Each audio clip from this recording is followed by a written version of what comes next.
Do you need to fear that you're going to be just like your dad or not?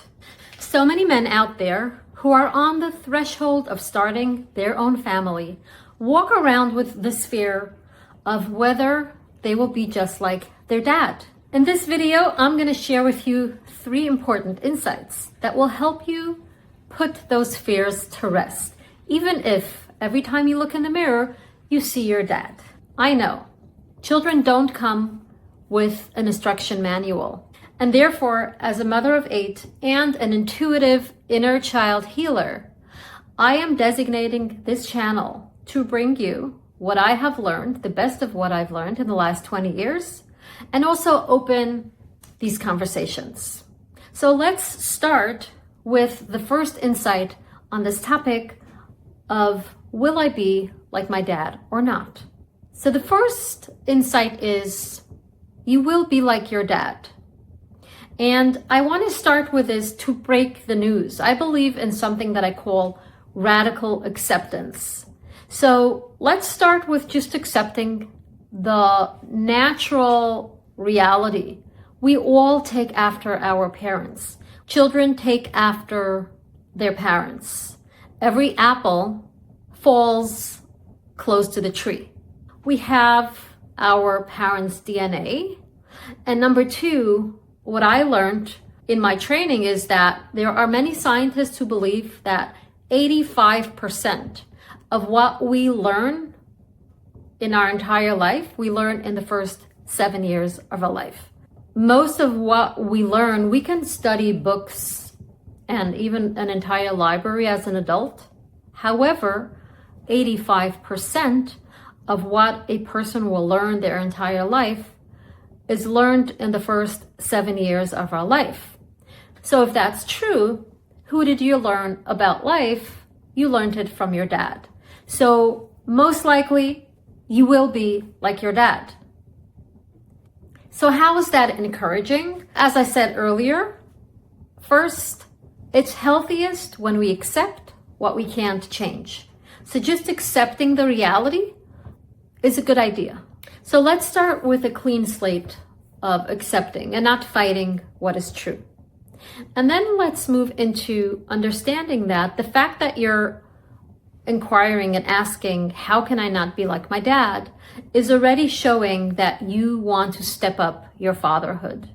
And that is a good sign and a sign that you're going in a good direction. So I want to acknowledge you for that. It's not a bad thing that you're asking that.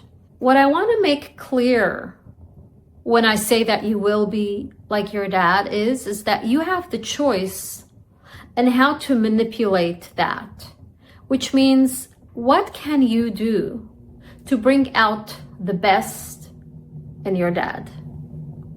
Like, I look at my children and it makes my heart swell from joy because I see they're so similar to me. Like, I sometimes chuckle when I see the things they do because of how similar they are, but they're much more than me.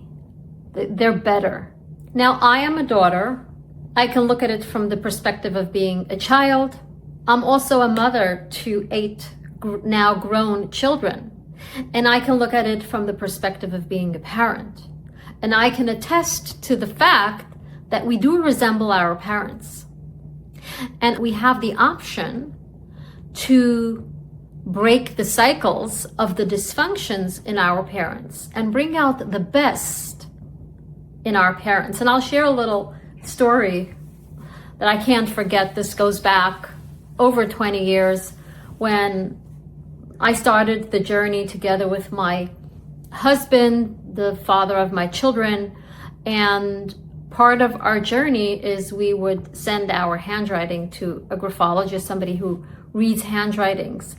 And I'll share a little bit, a personal reading that I received from the graphologist on my handwriting. I can't forget getting the report and reading, of course, a lot of pretty things about me. But one thing didn't feel so pretty to me, that he read that I have a lot of anger stored inside of me. I was very surprised because I was a very good, I put up a very good facade. I was always happy, always doing fine. You know how this behavior goes, where we're just fine. But when I stared at the graphology report, I knew exactly why I'm angry. And I was a young woman, a young mom, and I was carrying a lot of anger towards my mother. And if you asked me back then if I wanted to be like my mother, the answer would be no. I felt like she never got me, and I felt like she was hindering my ability to blossom, especially as a teenager. I went to a new high school, and I was very angry that she didn't understand how much I loved to learn, and she kept me at home to help her. That was very hard for me as a teenager, and that was the beginning of my journey. And then I went on a long journey of healing. And fast forward to me not feeling any anger towards my mom, only respect, reverence, appreciation, and love. And it's a compliment for me that I give to myself when I think to myself, I'm very much like my mom. So much more like her than not like her. Yes, I'm not like her in many ways. However, I am so much like her. And because I did my inner healing, I took the journey and going through those mountains and valleys so that I can break the cycles and heal from the things that I was hurt and angry at my mom and for her not understanding me, and that's okay. Our parents are not perfect. And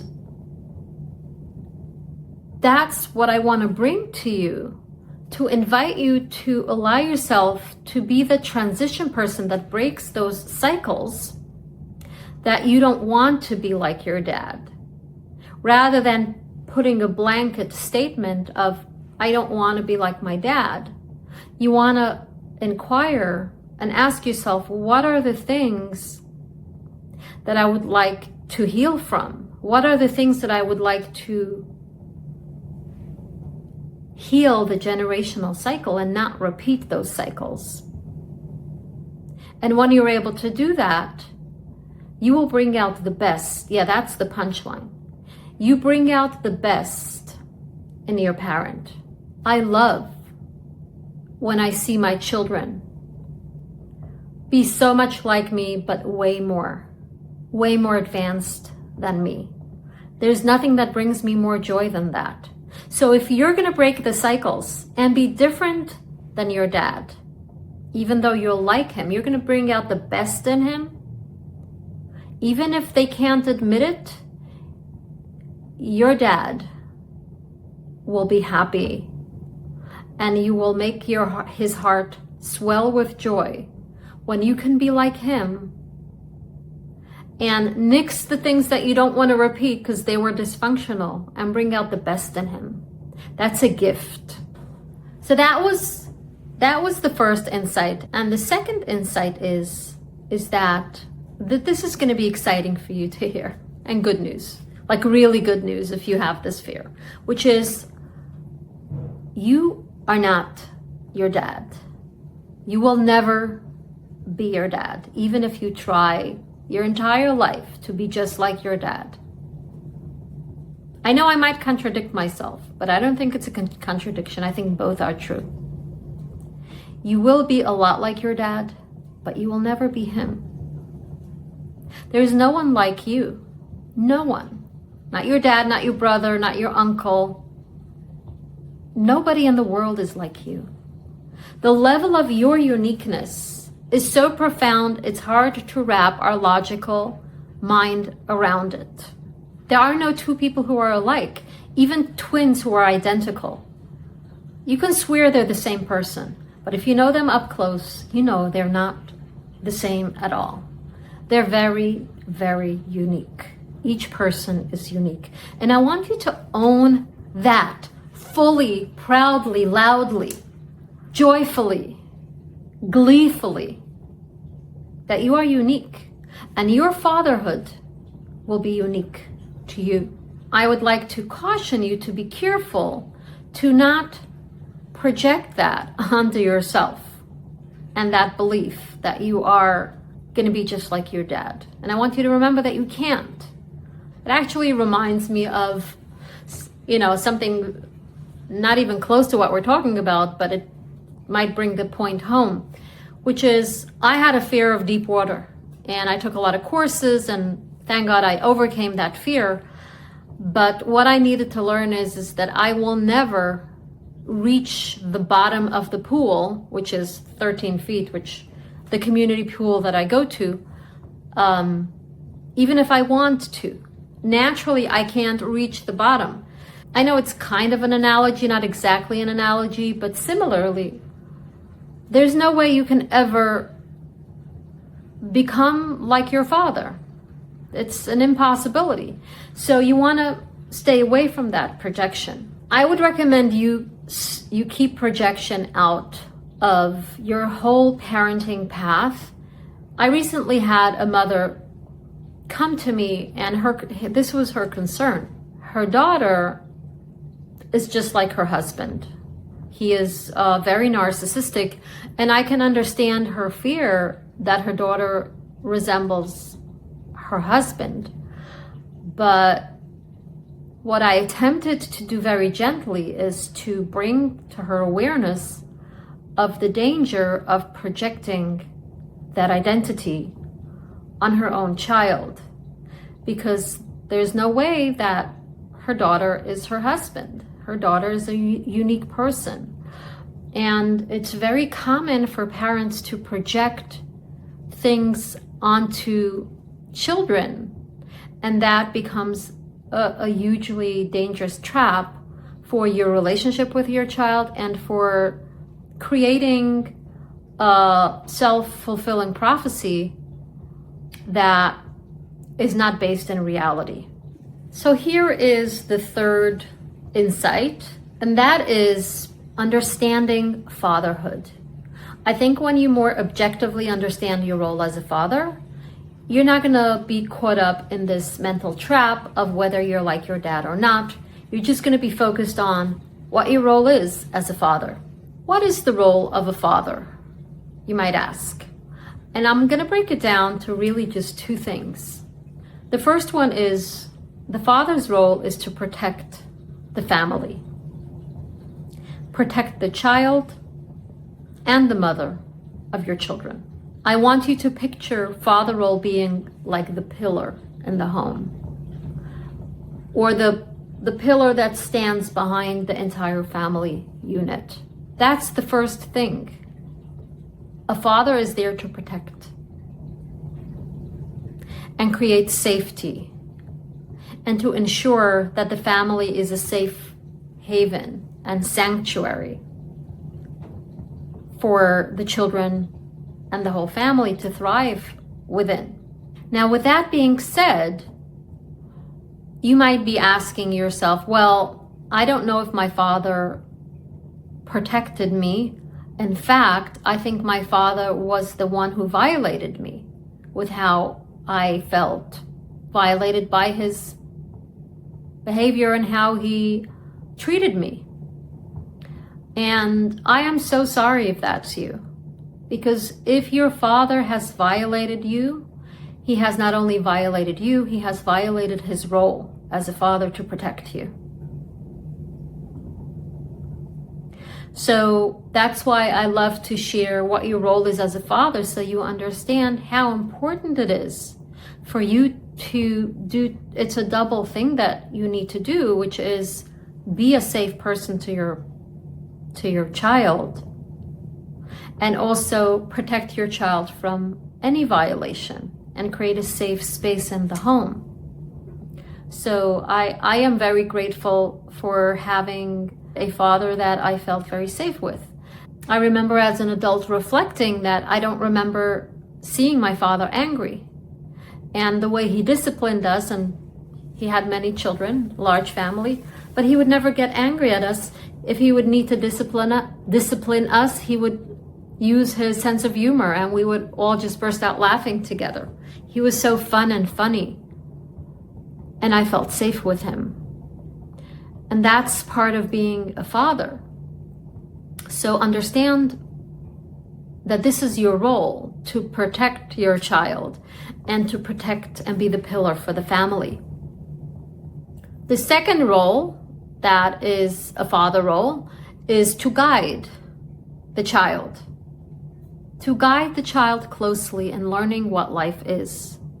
When a father leaves the child up to learning what life is to their own resources, rather than being close next to the child and guiding the child step by step and learning what life is, once again, this is an important role that is important for you to know what your role is as a father, so that even if maybe your father did not show you step by step how to live life, how to communicate, how to manage your emotions, how to make money, and all the things that you needed to learn about life in a healthy way, it doesn't mean that you need to repeat that pattern and let your child learn on their own, just like you learned it on your own. No, part of your role as a father is to guide your child.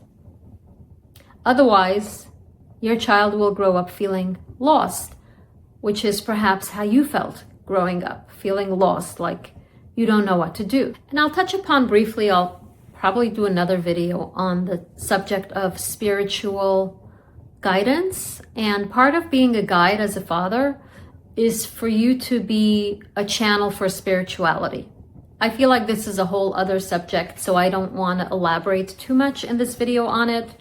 But part of being a guide is to access higher guidance and to demonstrate to your child what true godliness is by living in touch with your spiritual higher self.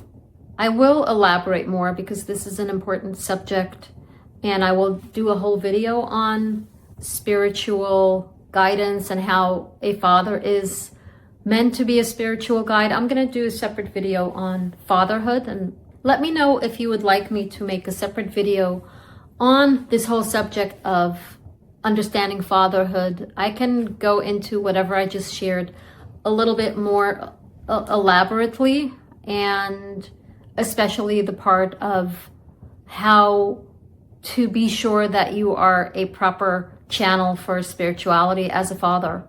But I do want to mention that part of guiding your child, your role as a father to guide your child, is to be a guide for spirituality. So if you're afraid that you'll be just like your dad, you don't have to be afraid, because firstly, face the fact you are going to resemble your dad. You're going to be like your dad and bring out the best in him. And secondly, you're never going to be like your dad, because you are you. You're not your dad. And you're unique, and bring out that uniqueness fully as a father. And the third thing is understand fatherhood. When you understand what fatherhood is, you don't have to be afraid if you'll be like your dad or not. Just focus on what your role as a father is and show up fully as that. If you like this video and you want to hear how to stop the two main generational cycles, then you will probably enjoy this video. I look forward to seeing you in our next video.